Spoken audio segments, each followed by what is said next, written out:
Hey everybody, thanks for joining me. I'm Dave Cummings, and I'm here with Disney animator and director Tony Bancroft. Welcome, Tony. Hi, thank you, David. Thanks for having me. Yeah, Glad to. thanks a lot for being here. I really appreciate it. I've been a fan of your movies for a long time, and now with more of a family connection with my daughter studying under you, I just really felt like I wanted to talk to you about some of these important topics.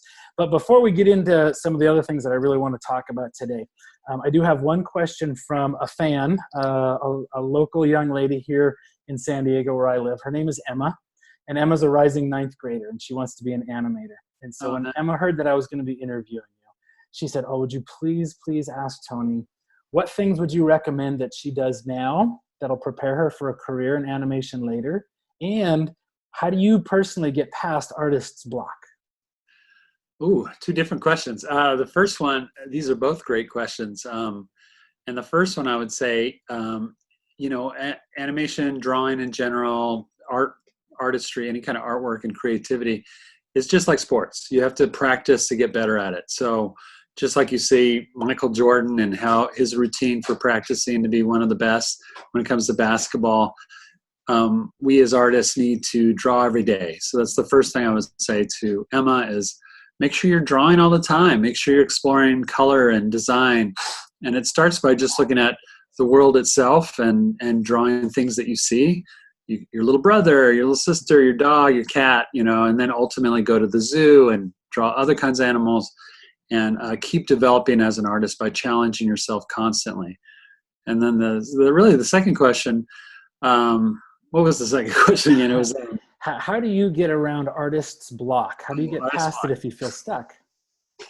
I mean, that's a tough one for all artists because their artist block is a real thing. You can hit a point where you just like aren't coming up with any new and creative ideas. I like to look at old sketches in my sketchbook and conjure up new ideas that way. Or if it's a job that I'm on, sometimes I just have to work through that artist block. I might not feel like drawing or feel like my drawings are very good, but I still have a deadline. So the workhorse in me is like, I gotta meet my deadline. So whether I feel motivated or not creatively, I gotta keep working through that until I hit something that I'm happy with. So sometimes it's stopping and looking at the internet or looking at old sketchbooks or being inspired by somebody else's work. And other times it's just bearing through it and just working through it. Well, let me follow up on that. I've read that when you were a kid, you loved to draw Peanuts and Calvin and Hobbes and create characters of your own, all kinds of fun stuff. Now that art is a job, how does the job change the creative process? The pressures, like you said, working for a client and so on. Well, when I was in school growing up as a young artist and just getting into art and creativity, and all the way through college, I could kind of draw and create what I wanted to. And oftentimes I started out by copying. That's kind of the first phase, right, of a young artist is you're copying other people's work. So I would trace and draw over the Peanuts characters when I was a little kid. And then ultimately I started creating my own characters. And then after that, in college, I started really kind of thinking about how can I make my characters look as good as a professional quality, and reaching those goals really pushed me to that next level. But when you get into the workforce, you don't get to draw exactly what you want to do. You don't get to paint what you want to paint. You have to you're assigned certain things you have to draw and paint. So ultimately you have to please the client, no matter what it is. If it's a big studio or if it's a small little, plumbing company that you're doing a logo for, you have to please the client. So that forces you to kind of be creative within a box. And ultimately that's okay. But you also need to kind of pull away from that box so you could be openly creative, doing things that you want to do, draw things that you want to draw. So I do have to take breaks sometimes, and the weekends are good for that. Yeah, you mentioned this box. Is having boundaries actually freeing in some ways then with art? It really is. Yeah, I mean, particularly like when I have an assignment. Right now I'm working on a film, Space Jam 2. It's already been announced, so I think I could say that. And I'm animating a lot of the Looney Tunes characters, which I'd never drawn before. And so the box that I'm in right now is I have a certain scene the characters have to do something in particular to fit into that scene. They have to have a certain emotion and acting. They have to say a certain thing. So there's lip sync that I have to hit on certain frames. There's definitely restraints in a box there. And then on top of it, I didn't create Bugs Bunny, so I'm trying to imitate how Bugs Bunny looked in the 1950s by Chuck Jones, who was the guy that really made the quintessential Bugs Bunny. So I'm trying to imitate somebody else's design of a character that's not mine, doing things that I don't have any control over, but I'm trying to create within that box. I'm trying to imbue Bugs Bunny with some of me, some of my personality, and some of my way and viewpoint of how I think Bugs Bunny would act in this certain situation. And that's the acting part. That's the really, truly creative part that I enjoy, because so much of that box is already determined, but I can have a lot of freedom even within that box to create the performance that I want. Of all the various characters you've designed and created and brought to life for us, which one feels the most like you? Which one afterwards have you looked at and said, oh gosh, that's me? There's Pumbaa and Kronk come to my mind the most. Pumbaa from The Lion King and Kronk from Emperor's New Groove. And probably Pumbaa I have more of an affinity for, more of a connection to than Kronk. Probably because I'm heavy and jovial as opposed to big and strong and dumb. Although, I could be dumb too. But I really think that I have a better connection with jolly old Pumbaa than I do Kronk. And so over the years, I've probably drawn him more than any other character I've ever worked on. And I did help to create that final design. So there's a certain ownership I have over that character, and he really feels like I put a lot of myself into him. So he does feel like me. Yeah. I know when I look at your work, I see a lot of 2D animation. I know that so much is moving 3D, or has over the last decade or more gone 3D. What would you say to someone who says, if it's not 2D, if it's not on paper, it's not really animation? I mean, I applaud that. I think it's a bit of an old school way of thinking, because let's face it, even before CG animation, with Toy Story and Pixar and all that came about, there was still other forms and other mediums of animation, whether it be cell animation or like painting on glass or stop motion, right? Like Gumby and things like that.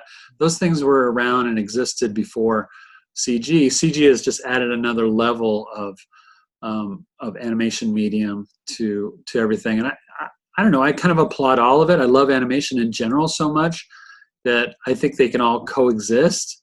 And I think for a new student that's coming up that's like, only 2D for me, I think it can be a little limiting for employment later on. Especially a new and upcoming animator, right? Right, exactly. Yeah. Hey, so I want to ask a question about the process. Sure. Your book's fantastic, by the way, and I'm going to put a link to it along with this. Yeah, I had so much fun reading this. But on page 40, you really kind of lay out the creative process from start to finish. If you remember, you've got kind of a big outline there where you talk about starting with the concept first and what is it and why do we care, the why of the story. You move it in right away into the business, which surprised me that the business end had to come in so quickly with budget and schedule and hiring your team. Then you get into pre-production, which is way more intense than I ever expected it to be. Writing the script, designing your characters, designing your locations, recording voice, etc., storyboarding and animatics. Then you get into production, which is where I figured all the work was going to be. But I'm starting to get a sense that there's a lot of work leading up to production. And then there's post-production, of course, as well. So in this whole process, help me as an outsider to understand what keeps you up at night. Where in this whole process is your blood pressure the highest? I mean, I would say probably in pre-production. That's probably one of the more difficult elements of. It's really, I liken it to if you have kids and they grow up, and at first there's all this promise, right? They're newly born. It's like a new idea at that stage. A new idea for a story is like a little baby, and it's exciting, and there's all this great potential, and it looks glossy and wonderful and cuddly, and everybody loves a baby, right? So that's the idea. And then as you get into pre-production, that's when it's more like the teenage years, and it gets a little pimply, a little awkward, and certain elements of it grow a little bit more than others, like big feet on a teenage boy or something like that, where they get clumsy. So the story at that point is the most volatile, where you have to kind of go back to, what do I love about the early concept, that baby that I love so much, and how can I mold that awkward teenager back into that element of and make it into the adult that it ultimately needs to become, a mature story, a mature product. And so that pre-production phase is tough, because you have to kind of remember what you love about the concept and the story, and really be careful of turning the wrong way, because that's when you have the most influence from, especially if it's a big studio film, executives and other people are clamoring to get their ideas in there. You have a big staff of other artists and stuff, which is exciting too. They're all additive and creating new things, but you have to, as a director, you have to be that funnel to take only the best ideas, so that you can nurture that awkward teenage stage into something successful. So is pre-production, is it fair to say that that's when you're at the highest risk of maybe vision drift, sort of getting off track because of all the voices? Oh, for sure. Yeah, for sure. And you're always plussing something. That was something that I learned early on at Disney, is that idea of plussing something, making it better, so that when it comes to you at this stage or the next stage or the next stage, our job as artists at Disney was always to take it as it comes on your desk and improve it, so that when it goes to the next element, the next stage, they can make it even better. And it's very much an assembly line process, making an animated film, if you want to liken it to that, where we're all doing our certain jobs. But for the director, you're kind of overseeing, of course, everything. So you have to keep that vision of what you want to make alive in your mind, and try not to be distracted by so many different elements. Plussing sounds honestly really stressful. If in my job as a college professor, people were handing things off to me and saying, "This is the best I can do. Now you have to make it better," that would definitely keep me up at night. Yeah, I mean, it can be stressful, but I also think that's where you're given a certain box to play in, and that's when you can be the most creative too, because then you have a challenge placed on your shoulder. And I think people do better. I know, as me as an animator and an artist working at Disney, when something came on my desk, I was so excited, because I was excited by the opportunity to make it better. How can I really breathe new life into this scene or this character or this design, whatever it was, that it'll ignite the interest of the audience even more. Well, how much stress? That's a great point. How much stress then is good, and at what point does it become like distress and start breaking down the creative process and everything that goes into it?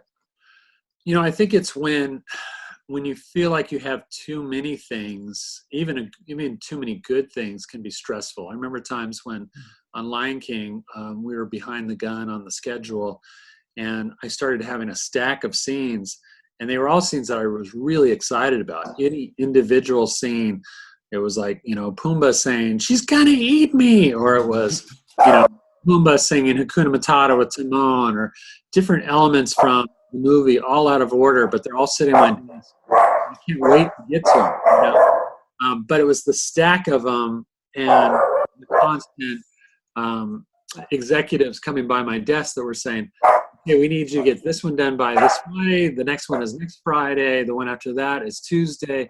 And it's that schedule mounting on me that took the fun out of it, and that made it stressful. Oh, interesting. So maybe the tipping point is when it's no longer fun for you, and you realize, I'm not enjoying the pressure and I'm not enjoying the job at this point. This is becoming harmful to the creative process rather than helpful. Yeah, and I had friends. There's a specific friend I have in mind right now, but I won't say his name.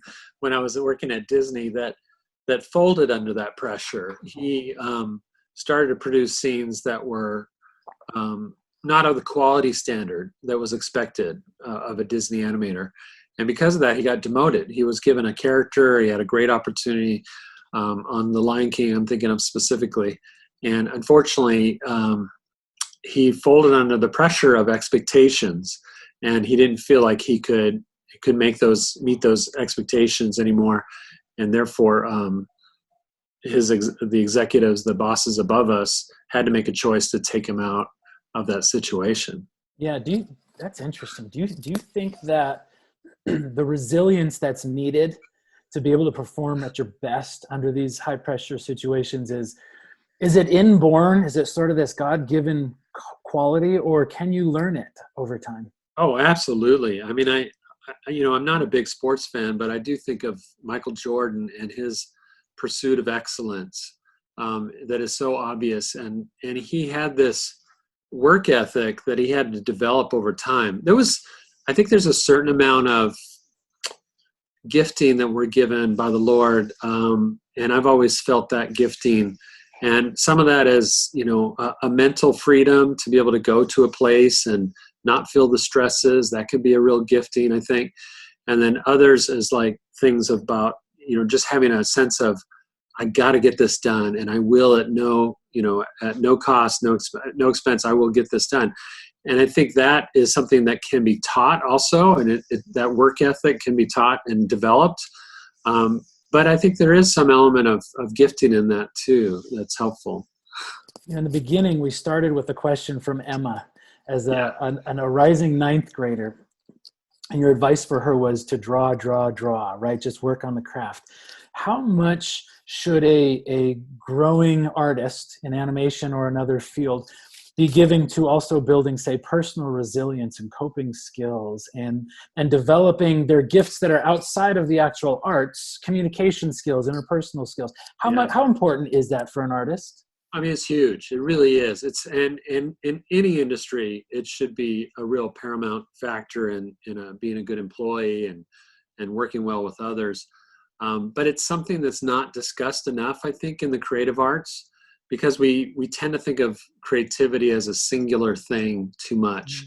Pixar is a good example of a company and a studio that's kind of taken back the veil on that a little bit, and they talk about their creative team and they call it their brain trust, right? Which is a group of artists that really set the direction of Pixar films early on. But for years, it was always, at Disney anyway, a real singular thing. It was Walt. There was like one guy that was the main leader, and everybody else just kind of felt like cogs in the wheel of Walt's, bigger ideas. But that I can't say enough for how animation is developed and how we as artists develop, that you need to be able to work with others well, because animation is a team sport. It really is. It's on any one given animated film I've done at Disney feature animation, there's been anywhere from 300 to 450 people working on it. And you intersect with a lot of different departments and people, whether it be production or creative people, on a day in, day out basis. Even if you're working from home, you have to have those kind of skill sets like we are right now because of COVID. There's always times where you really need to feel like you're connecting with people and you're expressing your goals, you're expressing your creativity, and then you're also taking in content and understanding from others too of what they want. And maybe even more so as a director, would you think? Because you're this common thread through all the departments. Well, and you referenced my book earlier. I appreciate that. But yeah, I wrote that book. It's called Directing for Animation. And the subtitle of it is Everything You Didn't Learn in Art School. And I added that subtitle to it because I wanted people to know that the core of the book, which it really is a philosophy of we need to know how to be creative managers also. And particularly as a director, we are creative managers. We're management. We work for a studio. We're trying to spearhead this project. In the case of Disney, an animated feature. In my case, it was Mulan. And but we also have to know how to work with teams, departments, and all that within the production pipeline, and be responsible to a budget, a larger economic and financial structure. All of those things matter when you get into directing, whereas underneath that, it doesn't matter as much, and you have a lot more individual freedoms creatively. But once you're a director on a film, things change big time, and you got to know how to work with people. As a director, do you kind of feel like almost like middle management? Because you have these senior managers over you with their expectations, and you have people working under you, no disrespect intended, that need to answer to you, and you've got to walk this fine line between all the expectations and what's reality, right? Oh yeah, for sure. Yeah, and it's kind of like upper middle management, if you will, because it is the highest. Being a director at Disney is probably the highest creative position you can have, and after that is management positions that have more financial pull to them. But it is the highest creative position that you can have at Disney. That and the producer, which is kind of in tandem to a certain degree. So yeah, it's a different kind of, it's a big jump from, I was a supervising animator on Lion King, went on to Hunchback of Notre Dame, started supervising the gargoyle characters, these funny three characters, and then was asked to become director of Mulan. There was no in between. That was one jump, and it was probably the biggest jump, certainly the biggest jump in my career, position-wise. And I had no idea. There was no training for it. There was no school to go to. They didn't have me shadow any other directors. It was amazing how much they just said, "Okay, go." Wow. So what were your expectations going into it, and then what actually happened? Yeah, I mean, I had a lot of fears and doubts, but thankfully my mother was a very strong and positive influence on me as a child, and she always had this like attitude of, and she really sewed this into us as kids, that what's the worst thing can happen? Somebody could say no, right? So always ask the question. So one thing I learned is I need to ask questions, but I did have this feeling of, I got to kind of have this image that I know what I'm doing and that I can handle this. And what I discovered was that went out the door pretty quickly, that I just didn't. There was so much that I was unprepared for, that I never had expectations of. So there was just so much that I could not anticipate, that I just had to blindly walk through that door of opportunity and just hope for the best. Yeah. And hold on for dear life, That's really a biblical principle, isn't it? I mean, Yeah. in First Timothy, I think it is, where the writer says, "Don't let anyone disrespect you because of your youth." You came in as this young co-director in your mid-late 20s with no experience, and you were expected to manage a team, some of whom you worked for a year before, 2 years before. Yeah, it was. I was the youngest director when they asked me to direct on Mulan in probably Disney history. I think I was 27 when I first started on it. In charge of an over $100 million film. I never quite knew what the final budget was, but and in charge of like 450 people on two different studios, two different coasts, out here in Southern California and one in Orlando, Florida. And I had no way of gauging that, no way of preparing for that, and no way of expecting what the outcome would be. I only knew that the one thing that I did have from my mom, like I was saying earlier, is that she did train me well to kind of go, okay, you just got to take one step at a time, and know that I knew that as a Christian, I knew that God was with me and that he had given me this opportunity. I did not feel like I earned it or deserved it.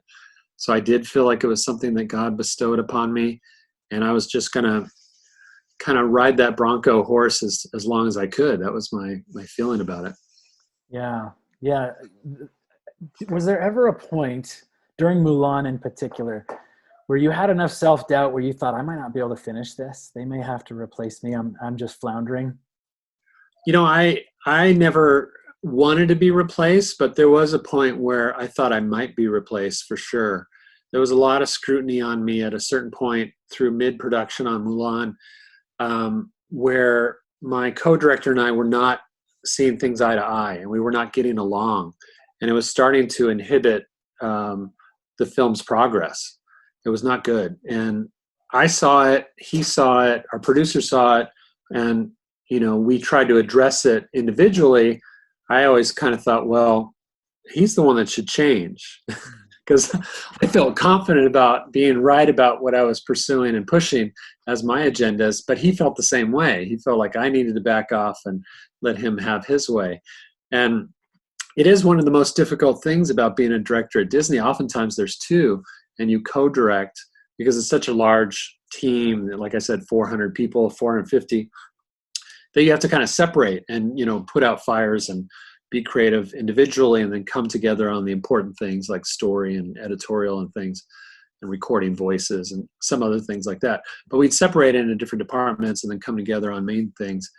But that relationship and knowing how to manage him when we didn't really know each other too well. We were put together for the first time as a team on this film. So not only was I promoted to a first-time director, but I was placed with somebody that I didn't pick, that the studio picked for me as a co-director. And we had to somehow work out that we had the same vision and wanted to go in the same direction on this movie. And that just complicated everything exponentially for me. Thankfully, he was a Christian also, and we saw eye to eye on a lot of content things and spiritual elements, and that really benefited, I think, Mulan in a really big way, because it could have gone a lot of different ways story-wise. So he and I seeing eye to eye spiritually was a big thing. But then on top of it, it helped us to start to realize we needed to work together and we needed to be a team and we needed to see things eye to eye and we needed to communicate better. And so I went from a point where I thought I might be fired. He thought he might be fired. I'm sure those points where we both thought we would be fired, to all of a sudden we started working together and things changed in a positive way. When I was reading your book, I found myself taking notes on the side of all the words you were coming up with, the words you were using to describe the different roles a director has to play at different points. Right? Yeah. You talk about a coach, a cheerleader, a politician, a negotiator, diplomat, parent, salesman, executive, servant, leader, friend, psychotherapist, and counselor. That really caught my attention. Boss, captain. Wow. That is a lot of hats to wear. Which of those do you think is a strength for you? And which one was maybe your biggest challenge? I think God has always given me a strong element of connecting with people emotionally. So I do think that I was able to connect with people and relate with them where they're at and hear their problems and hear their issues and understand it from an emotional standpoint. I was raised primarily by a single mother. So I think that really benefited me in that I could connect with people emotionally, maybe better than other males that were around me. And certainly my co-director who was not strong at that. And he would admit that too. But I did really try and understand where people were coming from emotionally first, and then work through, elements of, schedule and commitments and expectations and things like that. But trying to understand where they came from emotionally first. Would you say, is it fair to say then that a character trait or a quality of empathy has been really essential to your leadership success? Yeah, and I think some of that was definitely born out of, I was young and I was trying to find my way too, so I could really connect with others that were in roles, even though they were underneath me in many respects on this creative ladder. I had a real empathy for where they were at because I had either just been there or had risen up above that and knew the struggles, so I had been there before usually. And so I could have this empathy and understanding of what they were going through and their pressures and stuff. And while, and I don't know, that is something that my mom always instilled in me too, is to kind of walk around in other people's shoes and really see things through their eyes, and not always think about yourself and your own feelings about things, but really try and understand where they're coming from. And that was something that I always tried to do. Yeah. Wow. What would you say, and I bet you've been asked this before, I bet you've thought of this before, what would you say has been the most difficult challenge in your career as an artist and entertainer?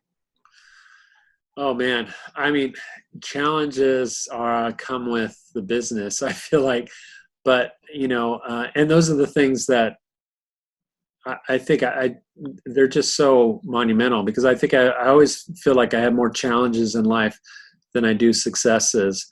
But I think for me, it's balancing the empathy and the care that I have for people other than myself along and balancing that against, but I need to be this image of a director that I always have in the back of my head, that James Cameron, kind of a forceful tyrant of a director. This is how it's going to be, and we're going to take that hill, and everybody, or that kind of Patton, right? We're going to take that hill. We're going to do it together. Come with me or fall behind. But come with me, and we're going to take this hill. And I tend to always kind of lean a little bit more to, oh, I see you're kind of slowing down. Okay, we'll slow down a little bit, let you rest, and instead of being that hard taskmaster, and really regimented. So I do balance between that, and I think that's my biggest challenge, is probably that balance and knowing how to manage that. It seems like you could just fully embrace the empathy role if you didn't have to deal with a budget or a schedule, right? Oh yeah, I could be everybody's best friend. Yeah, if I was and that's really what a supervising animator, kind of the step down, has a lot easier role, because they don't have to deal with their crew's deadlines and schedule. They have their own schedules of the work they're doing personally, but then they're really just kind of being a helpmate to everybody. Let me help you by drawing over Pumbaa and showing you how, his nose needs to be bigger, and they're like, oh, thanks, that's helpful. And then and then they leave your office and they got to deal with production people breathing down their neck. But when I'm the director, I not only have to work with people on that kind of capacity of helping them understand what I want for the scenes and that kind of thing creatively, and I do have empathy for them, but then I also have to turn around and say, but we need this, and if you can't do it, I have to give it to somebody else. So you got to tell me right now, can you do this? And I need to put a weight on them that I wouldn't want on my shoulders, but I have to be that person to put that weight on their shoulders, so that they feel that there's a box that they're working in that they got to work towards. They say that the flip side of empathy, I don't know if flip side is the right metaphor, but the empathy taken to an extreme becomes codependency, right? Where we take on personal responsibility for everyone else's feelings, everyone else's experiences, everyone else's successes and failures. As someone who's naturally empathetic and uses that as a strength in leadership, how do you make sure you don't tip over and become codependent, where all of a sudden everybody else's struggles are keeping you up at night? Yeah, I mean, thankfully, I'm not as deeply empathetic as that. I am one that can. My wife always describes me as, I'm kind of a duck, and I let stress kind of fall off me like a duck with water. It just flows off my back, so that when my head hits the pillow at night, I can sleep. And that's mostly been true for me. I am able to kind of release myself of, okay, that's their issue, that's their problem, and I got to move forward with my own issues and problems. And those are things that I can control, or maybe can't control, but those are the things that most likely I have to take ownership of, and they have to take ownership of that. So, excuse me. Bless you. So the duck metaphor is awesome, because what you're describing there is like a deep acceptance of a situation as it is, and not getting caught in the cycle in your head of replaying conversations or pre-playing conflict you have to have the next day with someone who's not pulling their load or whatever it happens to be. And you talk about being good at owning what's yours and really not owning or even attempting to own what's somebody else's. That's an incredible strength, and it's a great coping skill, both in the moment and a resilience building skill. But for a lot of us, that's hard to come by. It's difficult. What would you personally say are some of your own go-to strategies for when you're really getting worked up? I know you don't like sports, so you're not going to the gym to throw hoops or anything, but when you're really getting worked up, what's your outlet? What's your coping? And then how do you build such good resilience that I'm hearing in you? I think it's just something that's developed with time for me. And when it was when I was at my most stressed, of course, was on Mulan. Young director, first time director at Disney. It all kind of goes back there for me. And when I had those moments of the weight of the world was on me, and I guess that's when I really looked towards my wife as being a huge element. Several things. My wife spoke into my life and always kind of was great at going, yeah, but you have to take out the trash. You have to tuck out, by putting, which actually kind of seemed like more burdens on my shoulders. But when I walked in the door after a stressful day at work, she was really good at just kind of putting me in my place, like, yeah, but this is what matters right now. We're going to have dinner. You're going to take out the trash. We're going to tuck in the girls. We're going to sing them a lullaby tonight, and or you're going to read a story for them. And all of a sudden, I was able to go, okay, these things are temporary. And there are also things that I need to be able to turn off, and I need to be able to switch gears. And oftentimes, I will say that I would come home, and it would take me a long time to go through that process of relieving myself of the stress and the issues of the day, and really changing my mind and gearing towards, now I'm a father, now I'm a husband, and those things matter. And I want to be good at that job.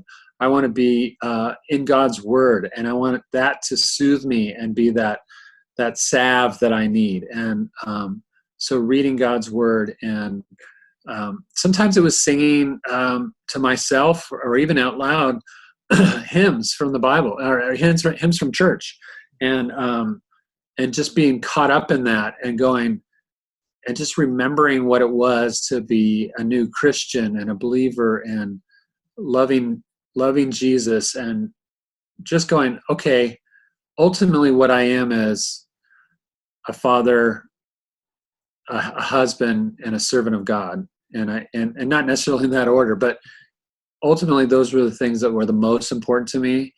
And I just had to always put that on and remember that as much as possible. And it got me through so many other things that in the moment seems like it's dire and this is life and death. But ultimately, it was a bigger picture view that I think God was able to help me through with the help of my wife and the Word. Wow, that's great advice. In your book, I love the way it's structured too, because it seems like the first half roughly is kind of laying out what it looks like to be a director, including a lot of the stressors. You talk about banging your head against the wall a lot, and the things you'd wished you'd been taught back at Cal Arts or somewhere along the way. And then the second half is really, I don't know if you did this intentionally, but it's a lot of great leadership principles of how to be a good director, right? How to take care of your crew. And sometimes it's little one-liners, and other times it's a whole chapter to really absorb, a philosophy of how to be a solid, transformational, inspiring leader, rather than that transactional leader who just sort of signs your paycheck at the end of the day and makes sure you do your work, right? The very last piece that you saved for the end, though, is live long and prosper, right? And you said, don't work too hard. This is your last bit of advice, and all the advice you've given. Your career, this life is short. Enjoy the projects and people you work with. Take time off to be with your family. Don't miss out on your kids' plays and sporting events. That's the important stuff. At the end of the day, isn't contentment in life the truest form of success? I gotta say, and I'm sorry for the cliche here, but is this Hakuna Matata?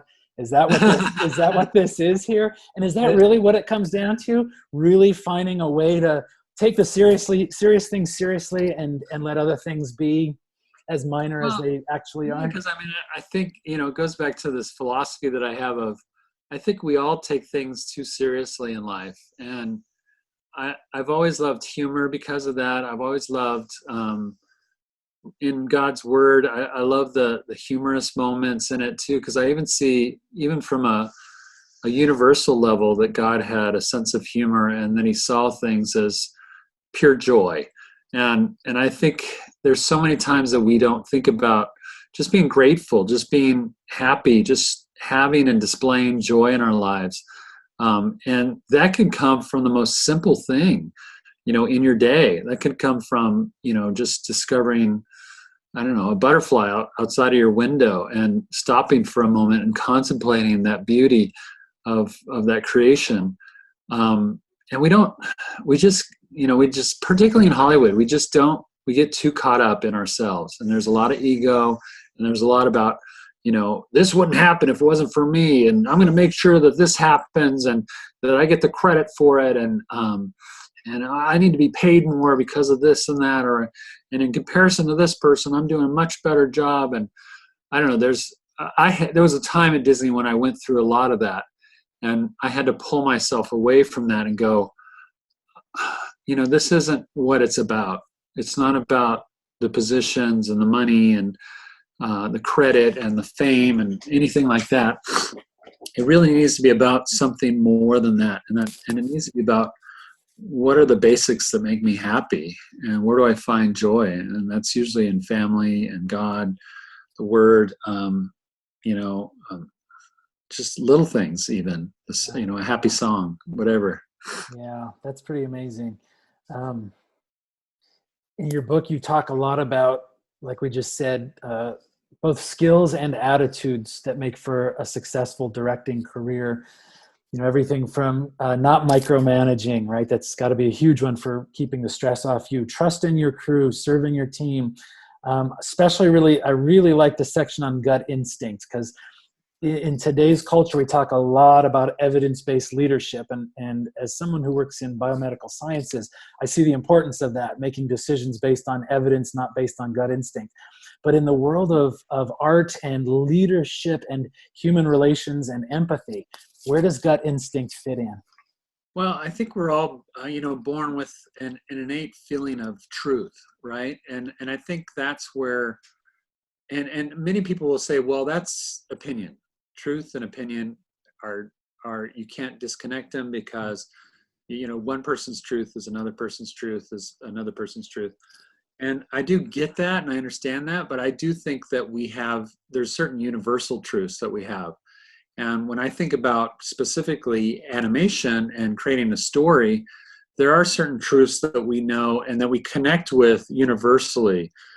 So whether I be a Chinese older man in China, or an Indian person over here, or a female that in Africa, or wherever culturally I was raised or anything, there are certain truths in story dynamics and entertainment that, that if you look at it, you can go, okay, this should be funny, and this should be funny for most people. This should be a dramatic element. And so to me, it's looking at, that's what I talk about when I talk about, as a director, following your gut instincts, is that I feel like we're all born with a certain innate truth about what is entertaining, what is emotional, what makes people happy, what makes people laugh, empathy and how important that is. And those things aren't usually things that we learn on a higher level in college. Those are things that we see at an early age, when we're infants, and we develop those understandings at a very early age. And those are the kind of the common sense that I think is the most important thing that makes a good director. Not book knowledge and things like that, or even a ton of life experiences. I think it's those common sense gut instincts that really, and the willingness to go for that truth that and you feel is important in a story is one of the most important things a director can have. That's really powerful. Can you give us an example from any one of your films, Mulan, any of them, whichever one that comes to mind, where maybe all the other voices were saying one thing, but gut instinct was telling you something else, and it led you right? There's many, actually, but one that pops into my mind is, I've always been a student of comedy, and I love humor. And I do feel like most people do, whether they're, a very stuffy kind of serious person or not. I think deep down, we all have a funny bone that needs to be itched every once in a while. And so finding the truth in humor, or making something funny, is something that I feel like I've studied over the years to have a better understanding of it. And they say the thing about comedy, which is true, is like, once you dissect it, it's not funny anymore. So it is one of the hardest things to study. But I think there was a sequence in Mulan, specifically where she goes off into, she's already taken the conscription notice, if you've seen the movie, and she's met Mushu, and she's thinking, I got to join this army to save my father's life, but how am I going to be a man? And so she walks into the army outpost for the first time dressed as a man, but that's not enough. She discovers how men act when they're all by themselves and they're with their buddies, and a lot of stereotypical things like, farting and just gross kind of humor too, spitting and puking and things like that, and pushing each other and getting into fights. And she's like, and from her point of view, she's a woman dressed as a man. So we as the audience are there with her. We have an empathy for her being a female, seeing this world, kind of like the curtain is drawn back for the first time for her into the world of man.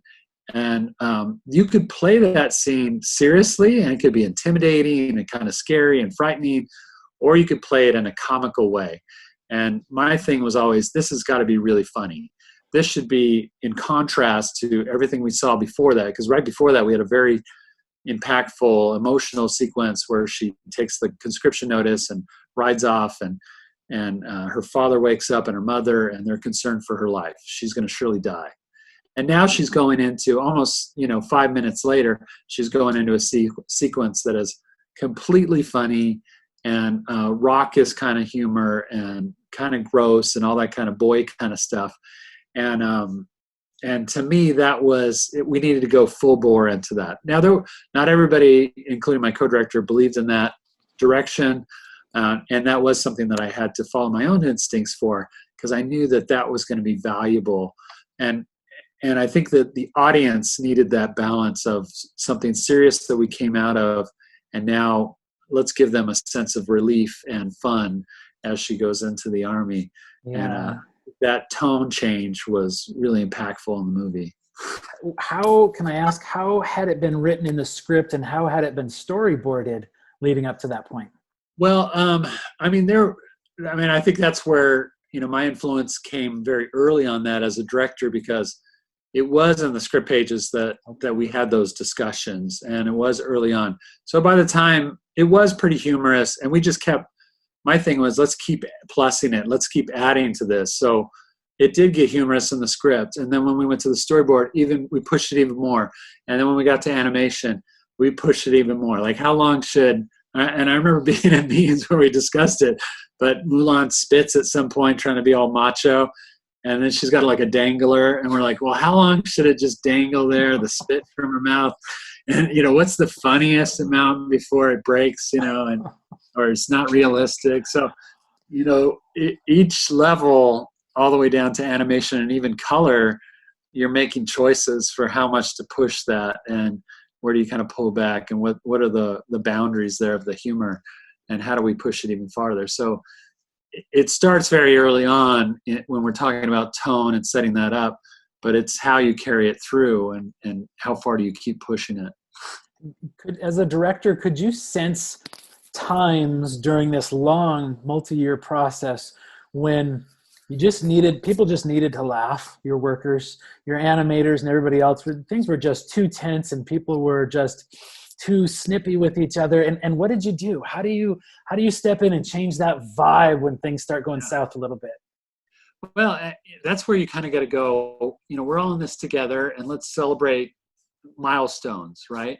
Because making an animated film is a very long process, particularly at Disney in those days. It was a 4-year journey. Now, not everybody was on it for that whole 4 year. They would kind of come and go as depending on their department. But when we're talking about animation, which is kind of the core and the longest department that's working on the film, that's 1.5 years. So for 1.5 years, it's ramping up and getting more and more stressful for the animators. So we celebrate certain milestones. So when we got to 50% done in animation, we threw a party. And Barry, my co-director, and I used to love, I still do, I love donuts. And we were talking one day in a meeting and just joking around about, I wonder how many donuts is $1,000 worth of donuts. And, like what kind of a pile would that look like? And so that became our treat for the animators. We had $1,000 of donuts party, and so we had invited everybody to kind of guess, like how much donuts can you buy for $1,000, and what would that look like? And it was a ton, particularly at that time in Florida. Donuts were fairly cheap. So we had cartons and cartons of donuts that right as they came out of, all the animators came out of dailies one day, and we had this whole party set up, $1,000 of donuts in a party, and everybody had donuts, and we had plenty left over after that for like a week or something. But that was like one of those icebreakers. That's like one of those moments where we just like, let's do something silly, and let's celebrate the fact that you guys are doing a great job, and let's do something together that's kind of silly and fun. That's really great. And it seems to me that's really where that trait of empathy can come into play, where you're just more in tune with the vibe than someone who, like me, scores a little lower on the emotional intelligence scale. I've taken the test, and I'm a little lower, and they show you pictures of people's expression and say, what are they feeling? And I get it wrong. So there's a real strength in that, because you can keep people, you can build some longevity and perseverance with your crew by really loving on them that way, can't you? Yeah. Oh, it's huge. It's huge. And thankfully the production people at Disney know that there's certain points that we need to kind of stop and celebrate, and like screenings, we have screenings multiple times. And it's a way of not only communicating so that everybody kind of knows what's going on, but it's also a time of celebration. Like, look how far we've come. Yeah, we still have far to go, but look how far we've come, and let's celebrate that. Yeah, that's such great advice. Let me ask you about the time that we find ourselves in now, this COVID quarantine. Yeah. I tell you what, we've got more streaming subscriptions than we've ever had right now, because all 5 of us are at home, right? A couple college kids and a high schooler, and we're all at home, and we want lots of options. And we've got the Disney Plus, so we can watch every one of them as often as we want to. In your opinion, as an animator, as an artist, as a director, as an entertainer, what does animation have to offer us as a culture right now, in a time where there's a lot of stress, there's a lot of anxiety, a lot of fear and uncertainty of what's coming? How can we tap into this part of our culture and really find maybe some peace and some contentment there? Yeah. I mean, I think it's something that movies does really well in general, because, let's face it, movies are about escapism, just like reading a book or something like that. But you're really going into a world. When you sit down, you're kind of investing yourself and saying, I want to go somewhere else, not where I am now in my own mind, not with where I am in the world and what's going on with COVID.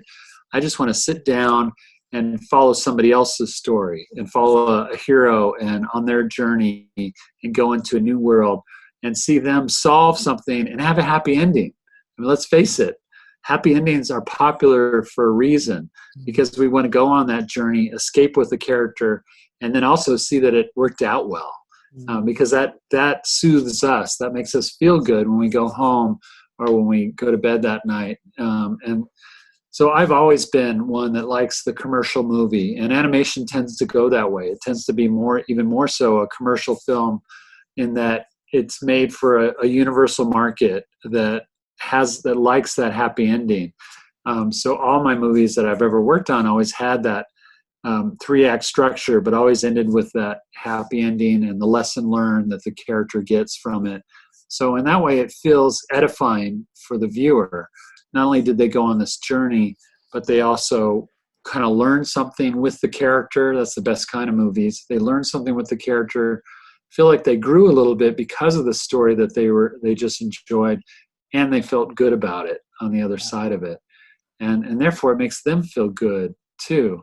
And I love that. I love that about what we do in movies in general, but then animation, I feel like we can do that in an even deeper way, because we can create any kind of world. I mean, we could have animals that talk, things that we could only fantasize about in our mind when we're kids, being able to talk to your dog or your pet or something like that. In animation, that's not a barrier. We can go to alien worlds. We can go to fantasy worlds of Lord of the Rings and things like that. And now that's, of course, the lines are being blurred between animation and live action many times because of computer animation. But the idea is still there that animation gives us the ability to really go anywhere and do anything. For me, as someone who loves to watch movies, and I really love animated films, what makes or break it, yes, it's story. We all know that.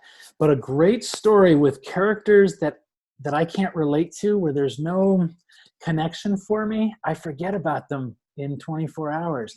But the stories where I'm sad that the movie's over because I feel like my friendship is ending and I'm losing that character, whether it's an animated character or somebody's acting that character out. That's when I get hooked, and that's when I feel passionate. What is it about that? How do you make a film where your actors are drawn, they're animated, and yet I can feel like I know them and I'm friends with them, and I don't want our little short relationship to end?